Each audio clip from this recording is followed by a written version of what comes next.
جس مسلمان جاسوس نے میری جاسوسی کی ہے اور تمہیں بتایا ہے کہ سعید فلاں گھر میں گھسے ہیں، اس جاسوس کو یہ بھی معلوم ہوگا کہ تم دونوں نے مجھے گرفتار کر لیا ہے، کیونکہ جاسوس ایک ایک چیز کی نظر رکھے ہوئے ہے۔ جب تم دونوں نے مجھے گرفتار کر لیا ہے تو اس کی خبر اس جاسوس کو ضرور ہوگی۔ تم مجھے چھوڑ رہے ہو تو جاسوس کو اس بات کی بھی خبر ہوگی کہ تم مجھے چھوڑ رہے ہو، اور جب حجاج کے سامنے تم جا کر یہ کہو گے کہ مجھے سعید ابن جبیر نہیں ملے، لیکن اگر اس جاسوس نے یہ کہہ دیا مل گئے تھے، میری آنکھوں کے سامنے ان کو پکڑا بھی تھا لیکن بعد میں چھوڑ دیا، تو پھر حجاج ابن یوسف جیسا ظالم آدمی یہ سن لے گا اور جان لے گا کہ تم دونوں نے مجھے گرفتار کر کے چھوڑ دیا ہے، تو پھر وہ تم دونوں کی گردن اڑا دے گا۔ سعید ابن جبیر نے یہ سیکھا ہی نہیں ہے کہ ہم اپنی جان بچانے کے لیے تم دونوں کی جان کو مصیبت میں ڈال دیں، تم دونوں کی جان کو خطرے میں ڈال دیں۔ نہ ہمارا نبی اس بات کی اجازت دیتا ہے، نہ ہمارا قرآن اس بات کی اجازت دیتا ہے، نہ ہمارا اسلام اس بات کی اجازت دیتا ہے۔ آئے پولیس والو، ہم تو بچ جائیں گے لیکن ہمارے بارے میں جب پتہ چلے گا کہ تم دونوں نے ہمیں چھوڑ دیا تو پھر حجاج تم دونوں کو قتل کر ڈالے گا۔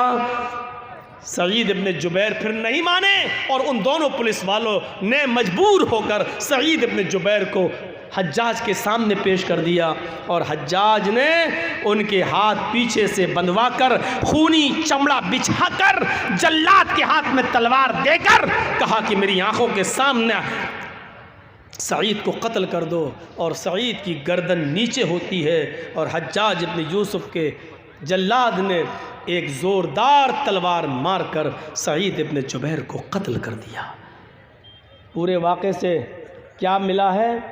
پورا واقعہ بتانے کا مقصد یہ تھا کہ سعید ابن جبیر نے اپنی گردن پہ تلوار چلانا گوارا کر لیا، لیکن ان دو مسلمان پولیس والوں کی جان کو خطرے میں ڈالنا گوارا نہیں کیا۔ یہ اسلام کی تعلیم تھی۔ وہ اپنے لیے جو پسند نہیں کرتے تھے ان پولیس والوں کے لیے بھی انہوں نے پسند نہیں کیا۔ وہ نہیں چاہتے تھے کہ میں بچوں تو یہ دونوں کی جان چلی جائے۔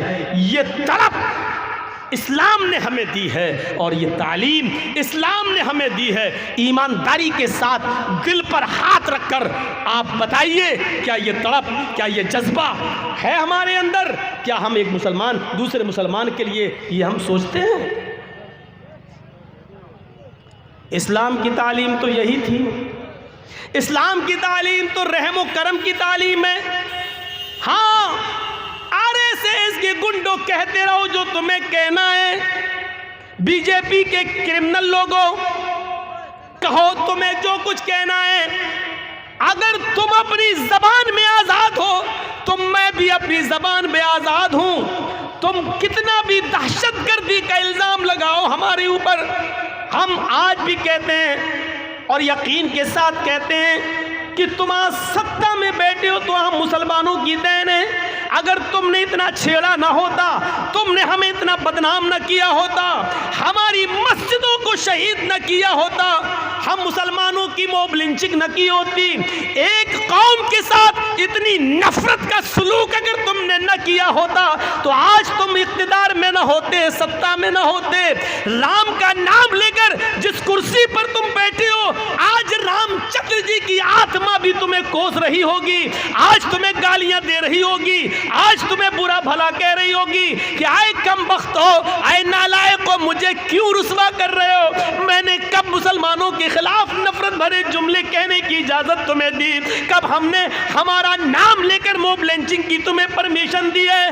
تم کیوں ہمیں رسوا کر رہے ہو؟ اللہ کی قسم کھا کر کہتا ہوں، رام چندر جی کی آتما اگر زندہ ہے اور آتما ہے تو وہ آج مودی کو بھی گالی دے رہی ہوگی، یوگی کو بھی گالی دے رہی ہوگی۔ یہ جملے نہیں آنی چاہیے یوٹیوب میں، اور جس چینل والے نے یہ جملے ڈالے اسی پر ہم کمپلین کریں گے۔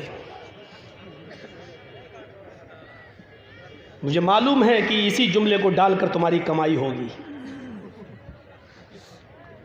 لیکن ہماری لیے مصیبت کھڑی مت کرنا۔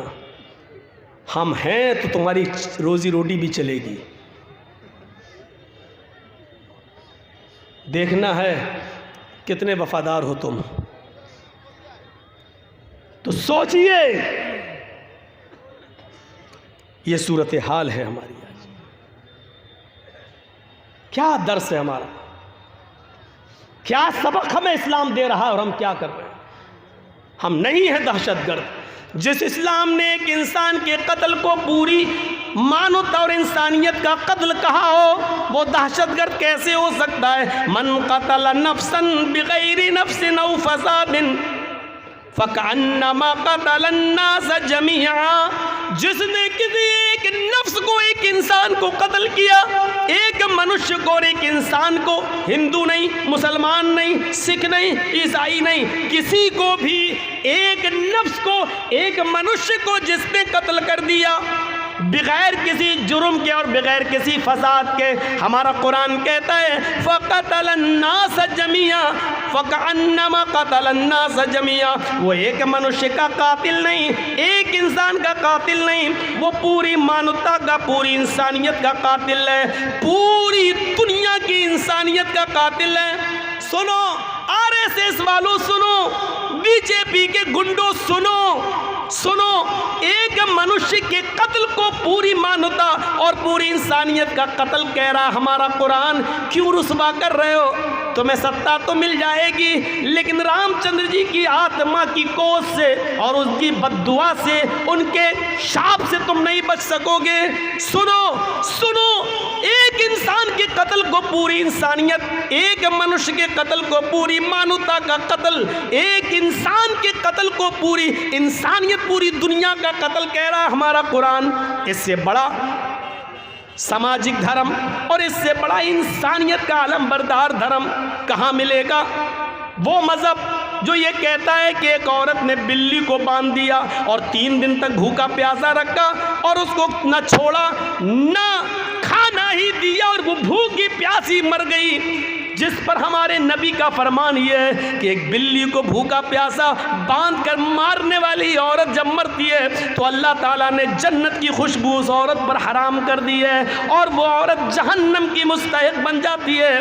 ایک بلی پر ظلم کرنے والی کو ہمارا اسلام جہنم کا حقدار بنا رہا ہے, مستحق بنا رہا ہے, اس کے اوپر جنت کی خوشبو کو حرام کر رہا ہے.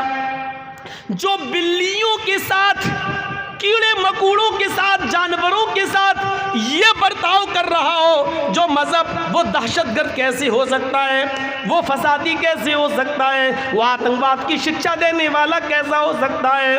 وہ عورت جو اپنا جسم بیچتی ہے, وہ عورت جس کو طوائف کہا جاتا ہے ہمارے سماج میں, ہماری سوسائٹی میں, وہ عورت جس کو بری نظر سے دیکھا جاتا ہے ہماری سماج میں, ہماری سوسائٹی میں, جو پیسہ لے کر اپنا جسم بیچتی ہے, وہ عورت جس کو گندی نظر سے دیکھا جاتا ہے ہمارے سماج, ہماری سوسائٹی میں, لیکن وہی عورت راستے میں اپنے کسٹمر ڈھونڈنے کے لیے جاتی ہے, پیسہ لے کر جسم بیچنے کے لیے جاتی ہے, لیکن راستے میں زبان نکالے ہوئے پیاس سے تڑپتے ہوئے کتے کو دیکھتی ہے تو اپنا دوپٹہ کنویں میں ڈال کر اور اس پیاسے کتے کو نچوڑ کر پانی پلا دیتی ہے.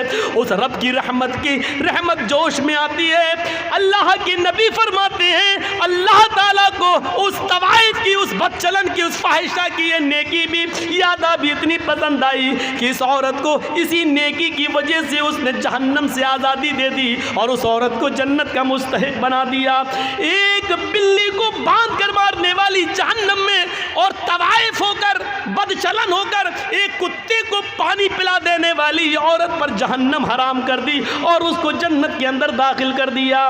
سوچو میڈیا والوں, یہ خوبیاں بھی کبھی کبھی لکھ دیا کرو, اسلام کی یہ سچائی بھی بیان کر دیا کرو, شاید رام کی آتما خوش ہو جائے اور تمہارے لیے کچھ اچھا سوچ لے. سوچو تو میڈیا والوں, کم سے کم مرنے کے بعد تم کتا اور بلی اور چوہا تو نہیں بنو, پھر دوبارہ منش اور انسان بن کر پیدا ہو جاؤ. یہ بھی تو کم سے کم بیان کر دیا کرو, یہ بھی تو لکھ دیا کرو جو اسلام ہمیں یہ تعلیم دیتا ہے.